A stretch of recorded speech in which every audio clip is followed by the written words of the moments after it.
Greetings from South Korea. I am Arirang News AI anchor. Here is the news-making headlines today. Deputy Prime Minister for Finance Koo Yoon-chul has said South Korea will actively utilize available tools if the foreign exchange supply-demand imbalance persists, reaffirming government's commitment to market stabilization. At a market review meeting on Friday morning, Deputy Prime Minister Koo and BOK Governor Lee Chang-yong expressed concern over the $1 exchange rate weakening to 1,470 won to the dollar. They said the imbalance was driven by factors like overseas investment, and that it could entrench expectations of the won's depreciation.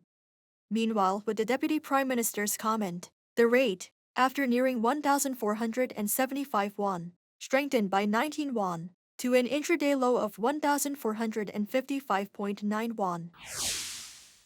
In other news, some of the South Korean workers who were part of the group detained in Georgia in September have returned to the United States to resume their work.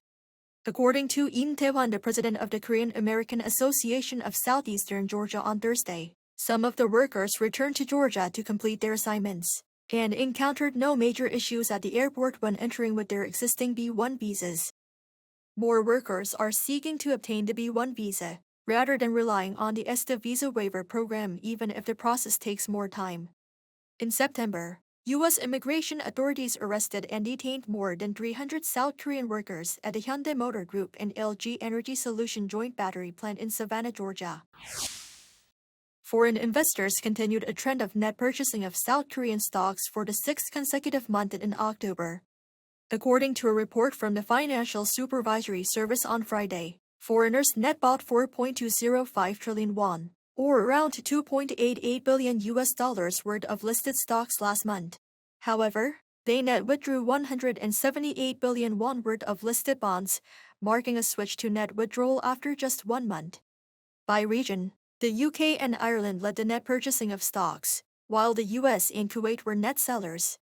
In the bond market, Europe showed net investment, while Asia and the Middle East registered net withdrawal.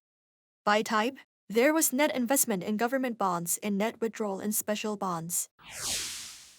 In the UK, the BBC has issued an apology to US President Donald Trump for an edited panorama segment that wrongly made his 2021 speech appear to urge violence.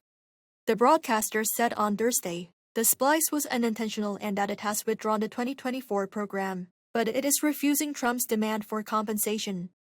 Trump's lawyers are seeking a retraction, an apology, and $1 billion in damages, accusing the BBC of misleading viewers.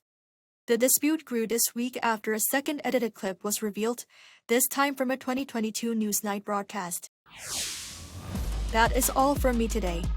Thank you for watching.